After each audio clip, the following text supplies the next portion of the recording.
Hey, it's Greg from the Holmes Real Estate Team here at McDonald Realty in beautiful Surrey, British Columbia. In today's video, we're going to take a look at the top reasons why a home seller rejects a home buyer's offer.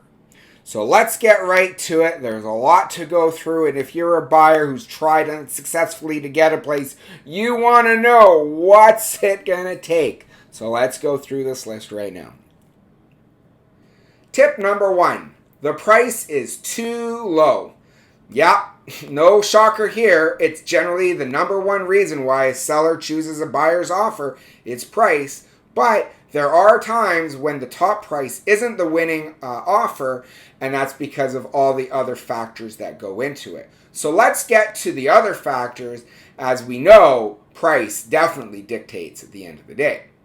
Number 2, too many subject conditions. It's difficult in this market. We all know for sure such a strong seller's market means the buyers have to waive or remove or approve conditions ahead of time so that they can have a cleaner offer. And the reality is it's going to put situations like subject to financing and home inspection at a challenge for a buyer because they have to decide, do I go with a subject condition or do we risk it and go with a clean no subject offer? Now, there are things you can do to have a cleaner offer, but still do your due diligence. You could ask if you can do a home inspection ahead of the offer date.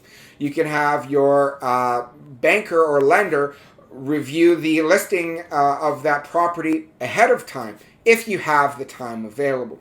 Documents like disclosure documents, title documents, tenancy documents, strata documents, that can all be gathered ahead of time so you can review and have a cleaner offer ahead of time. Tip number 3 is if you do go with no subject conditions, and that's the market we're currently in right now, but you don't have a deposit check with your offer, you're definitely losing the opportunity to get that home.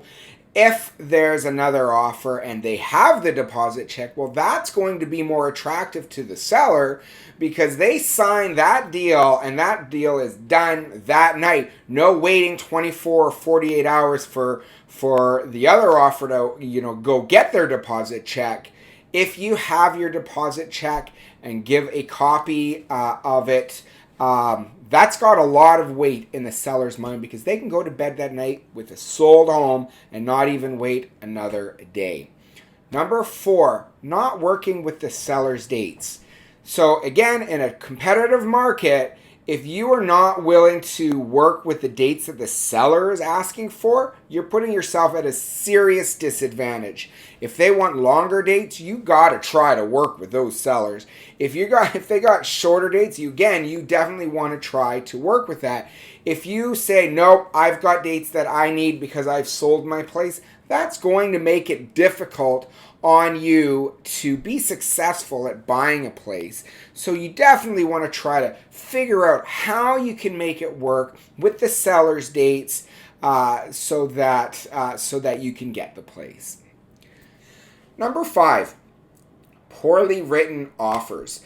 In this market, what you need to have is a very clear, concise offer that goes through the details and doesn't include stuff that's not relevant. So for instance, if your agent has an offer and it contains all sorts of stuff that relate to stratas and they just have it in there and you're buying a detached house, that's a poorly written offer. That should just be deleted so that the listing agent, when they're reviewing with the sellers aren't saying, well, why is that in there? That doesn't make any sense.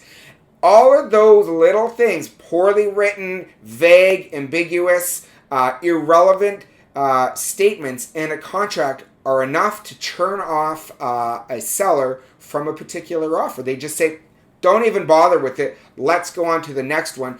Find me an offer that's clearly written in a nice, easy format for me so we can make an easy decision. So that's a really important one, is making sure that your offer is clearly written, nice and concise.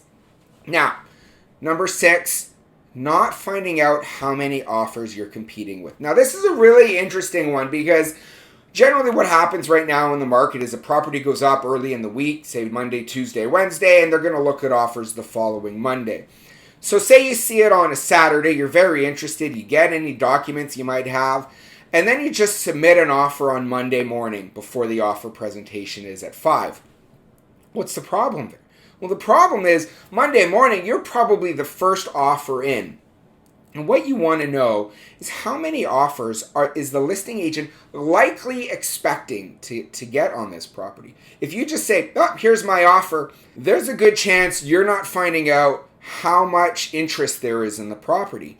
Talk to the agent and find out how many offers they are expecting on that home. Now, they might not know if the offer presentation is until 5 o'clock that evening, but they'll likely have an idea how many agents have expressed interest in the home. If it's a stratified property, how many agents have asked for the strata documents ahead of time or asked for any other documents that might lead them to believe an offer is coming from those people. To give you a sense of are you going to be likely competing with 1 or 2 or 3 other buyers? Or are you dealing with 5, 10, 20 offers where it's going to go off the rails in terms of the price? So you definitely want to keep in touch and find out how many offers you're competing with. Tip number 7. Your agent is not staying in regular communication with the listing agent. What they are looking for is if you're interested in a property and you see it on Saturday, have your agent circle back to the listing agent and just say, hey, my clients were interested in seeing that home. We might want to see it again tomorrow. Is there a time to come back? The listing agent will probably gladly oblige and have you come through. And they've also established that, hey, here's an interested party. You go back on the Sunday and you see it again. You might say, hey, do you have the documents? We'd like to see them. We're interested in the home. Well, the listing agent now says, oh, okay, here's an agent who's gathering the documents for his buyer. They're probably interested in writing an offer. Maybe even Sunday night you follow back. You might have some questions from the documents, right? Get all of that ahead of time and establish a rapport and have your agent establish kind of a relationship with the listing agent, because that could help when the listing agent is meeting with the sellers. They might say, hey, look, we've got 5 offers here. This one agent I've been chatting with throughout the weekend. They seem very interested. Their clients are young, first-time buyers. They might remember something because you've talked to them a few times, versus the other ones where they're like, it was really busy on Saturday. I don't remember who this agent was. We got the offer about a half an hour ago. Again, those are the little things that your buyer's agent can do to help improve your offer, because, like I said, it's more than just price, and there's a number of reasons why offers are getting rejected by the sellers. So number 8 is you've nothing to separate your offer from the others.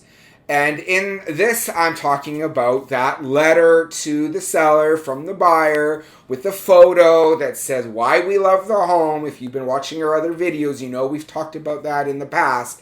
Again, it doesn't have to be long. It doesn't have to be much. But anything to just separate yourself from the other offers out there definitely goes a long way. And if you're not doing that, you're just sending in your offer via email, and your buyer's agent isn't providing any information about you or why you're trying to buy that home, it's a long shot to get that home. Number 9, the lack of creativity. Now, this is really important in this marketplace, again, where it's such a strong seller's marketplace. If you can be as creative as possible, work with your buyer's agent and ask them, is there anything else we could do that might help entice the seller to take our offer? For instance, you could say, does the seller want to have a rent back for a couple of months to give them more time to find a place if they need it? Does the seller wish to leave any large pieces of furniture behind that might be too heavy or awkward to move for them, that maybe the buyer can say, look, we'll take this off your hands. If that's the difference between getting the place and not getting it, means you have to hire someone to move a large piece of furniture out of a house, that's a pretty good deal, and certainly one that a seller might stand up and take notice and say, hey, I like that, right? Same with any attached items on the wall that the seller might have any sort of sentimental value for. Again, if your buyer's agent communicates with the listing agent and say, hey, I see that fancy chandelier there. Does the seller want to take that with them? Is that something of importance to them? And if it is, write it right in the contract that the seller can remove the chandelier or the seller can leave the large piece of furniture to be dealt with by the buyer. These are all little things that can mean the difference between getting the home and not getting it. And finally, the biggest thing I'd say is that if you've been unsuccessful at being able to buy a place, you should find out how you fared in your offer compared to the others. So have your agent follow up the next day, the day after you didn't get it, and say, how many offers were there? Where did we place in terms of price compared to the other offers? You're not looking to have them tell you what all the different offers were, but you're having your agent do the research to find out how you fared compared to the others. Were you the lowest offer? Were you in second? Were other offers with conditions or without? How many conditions did you have versus how many the winning offer had? How many subject-free offers were there? Were you the only one with conditions while all the others were subject-free? Those types of information, that tells you something. It gives you valuable research that will go a long way for the next time you're writing an offer. And I'm surprised so often, a lot of agents just find out what did it sell for. But there's so much more that a buyer can learn from every time they write an offer to help them improve and get to a point where they can finally win a place. If you're interested in this information, don't forget to like and subscribe to our YouTube channel. We're producing new content every week, and it means a lot to us if you subscribe. Of course, for more information, you can click down below. You can find out things like how to book an appointment and a chat with me if you're so interested. I'm Greg. Thanks for watching.